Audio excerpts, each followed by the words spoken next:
Here we go again. And I say here we go again, not just in terms of the actual program itself and another mission, but this is actually my fourth time recording this today. So, and each time has gone corrupt and a bit weird. So fingers crossed, and this one will go through. So today we are talking about stories of struggle, and I'm not talking about navel gazing and looking into our historical past.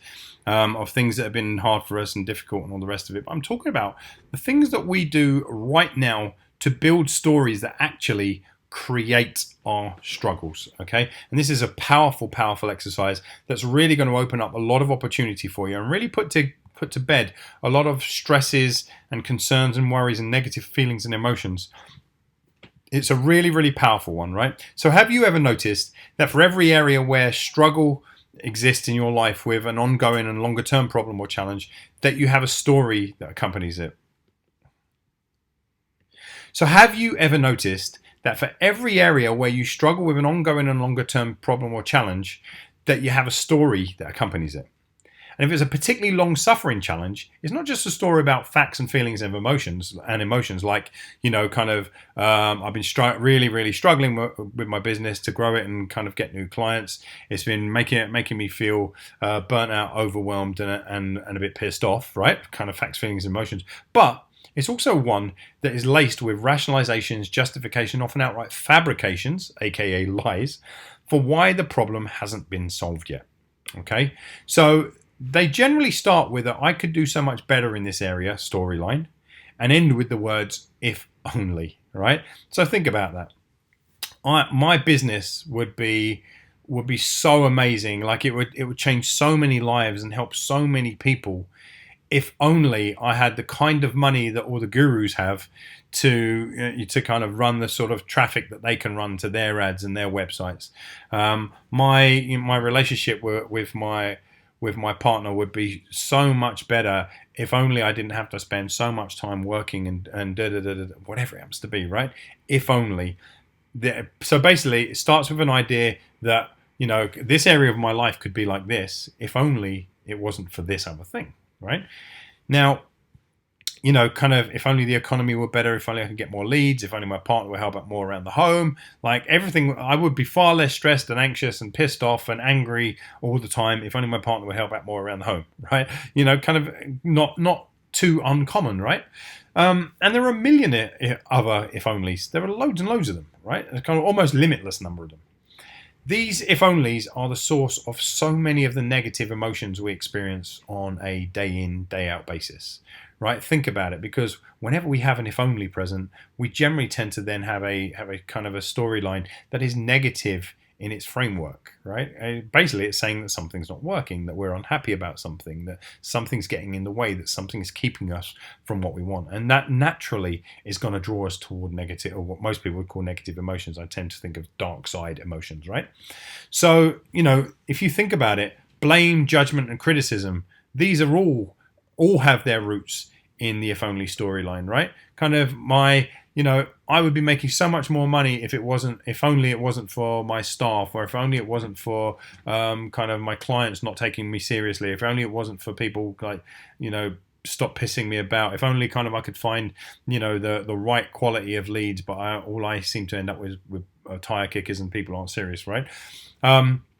Likewise, hopelessness, despair, sadness, and anger and frustration, they all have their roots in the if only storyline as well, right? The if only storyline is kind of like saying there should be something so much better for me out there, but I'm not getting to experience it because something usually that I have no real influence over is kind of getting in the way of the thing that I desire, right? So, it's not on me. Like I didn't do it. It's my partner. His partner won't kind of help out around the home. Or it's not me. It's that I can't afford to do what the gurus are doing with their businesses because I don't have the same kind of bank accounts that they have.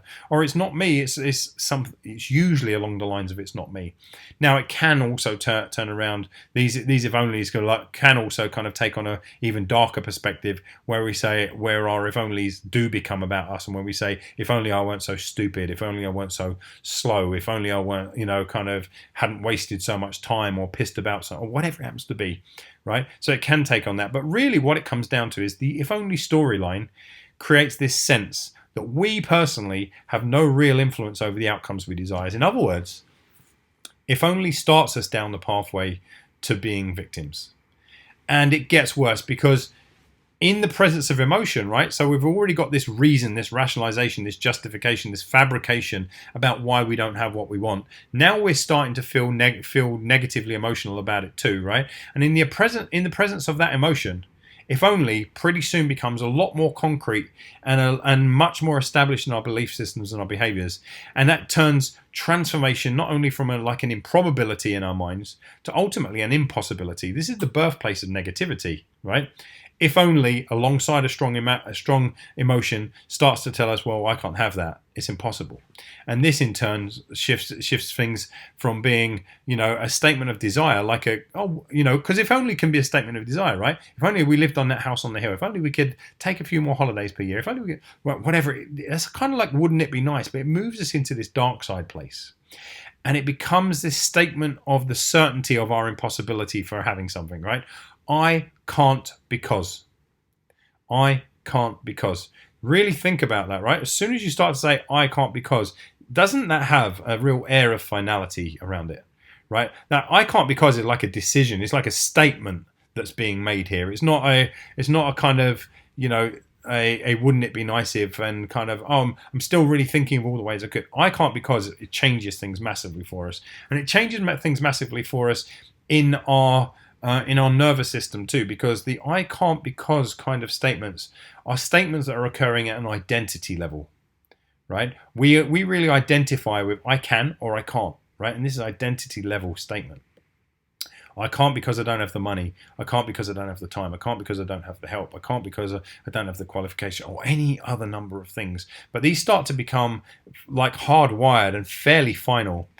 And I can't because votes possibility out of the picture and creates a prediction of the certainty of a negative outcome, right? Think about that. If you say I can't do something, I can't lift that. I can't bench press that. I can't make that kind of money in a year. Then basically you stop the behaviors that go alongside of it because you've already made up your mind that you can't. Again, I can't is a decision. Right? It's a decision at an identity level. So this starts to create a prediction of a negative outcome that leads to kind of victimhood and apathy and creates one of the biggest threats we create around commitment. Because think about it. How can you commit to something that at the same time you're saying to yourself, I can't? I can't do that because, right? And yet you're being asked, well, think positive, set some goals and go out and get them, right? But if you've already decided it's not going to work, are you really going to keep and maintain that commitment? You know that you're not, right? It just doesn't work that way. I can't because is the death knell of commitment. And so I really want you to kind of keep that framework in mind, right? It starts out with, we have a problem. We also have a desired solution, right? If only I could do this, right? But that desired solution kind of generally tends to uncover the I can't because statement, right? I can't. If only I could get this kind of help. If only somebody would give me more help with this, or if only I had more money, but I can't get more money because, right?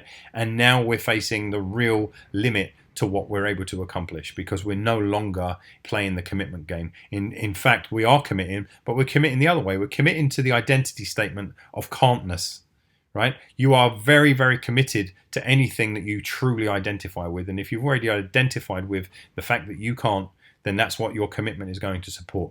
No matter how much happy clappy, kind of think positive, say the mantras and all that kind of stuff you buy into, no matter any of that, you're not going to kind of maintain the commitment as long as you're telling yourself that you can't.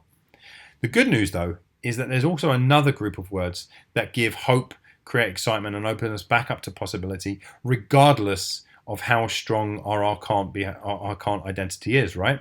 So think about that. On the one hand, I just said, I can't is an identity-based statement, and we are very committed to our identities.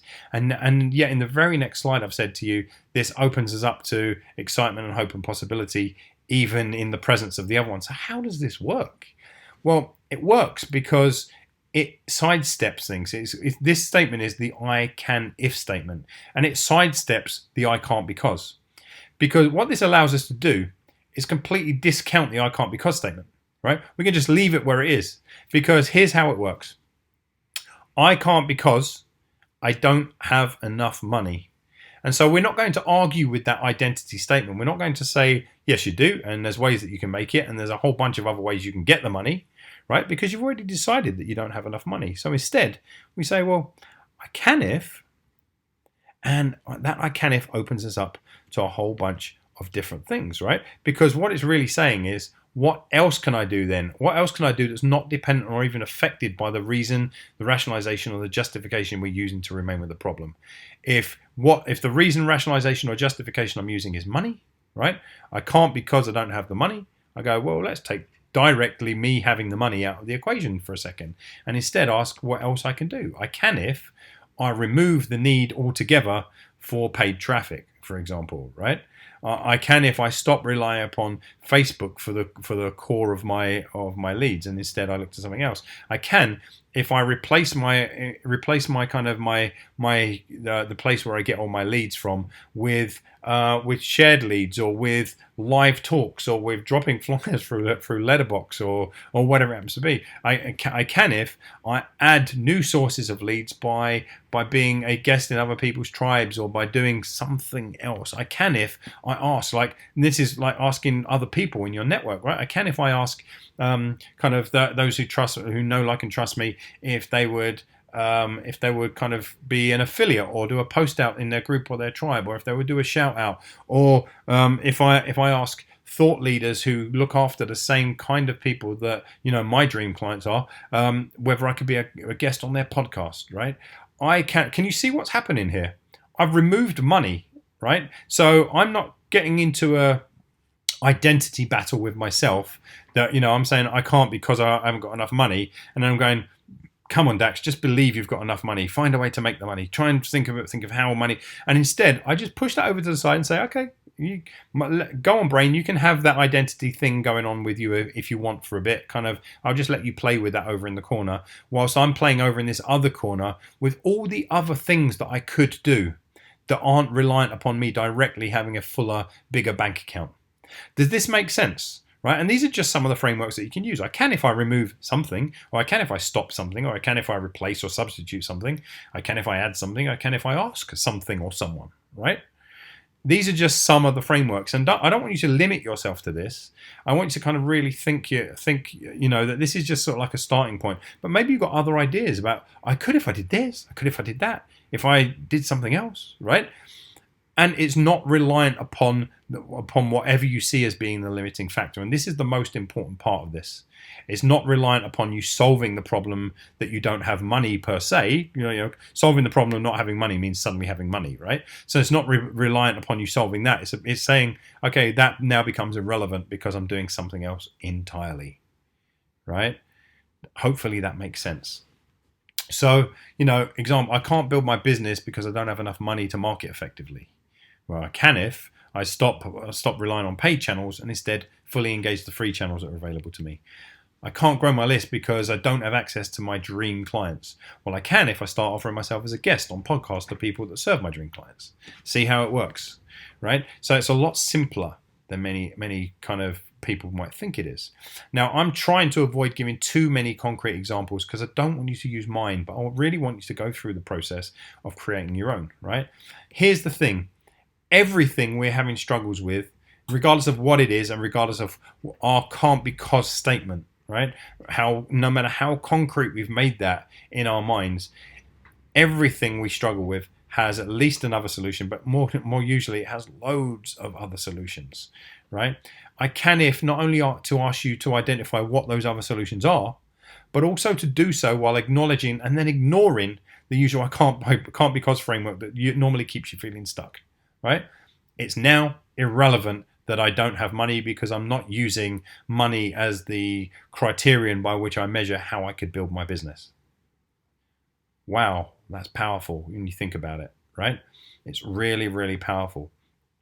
And this is actually what starts to cause the real shift in the I can't because identity. Remember, if that's embedded in an identity level, we can't just attack it because that's our identity, and our brains won't let us directly attack our identity. But if we can prove ourselves wrong in some way, our brain says, oh, well, maybe this isn't the best model that I could hold on to at the moment. Maybe I need to re-explore and re-identify and see if this is still true for me. And that's how true transformation starts to occur, particularly when we've embedded those really, really deep, kind of identity level kind of obstructions into our lives.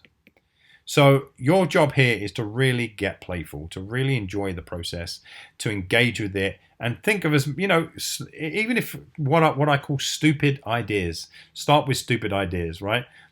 Like I can't even think of a stupid idea at the moment, but allow yourself to have stupid ideas. Get playful, jot down a whole bunch of things, and just see where it takes you. And I am absolutely certain that it will open up a lot of things. I want you to identify as many can-ifs as you can for each of your problems or your challenges. And I want you to have fun with it. Don't take it too seriously. Don't look for it to be perfect. Don't feel that any one answer has to be 100% of the solution. It might be that 3 or 4 of your answers come together and you go, if I did that would actually solve this whole thing. Thank you very much, right? So have fun with it. Don't get too serious. Go get playful. Get to it.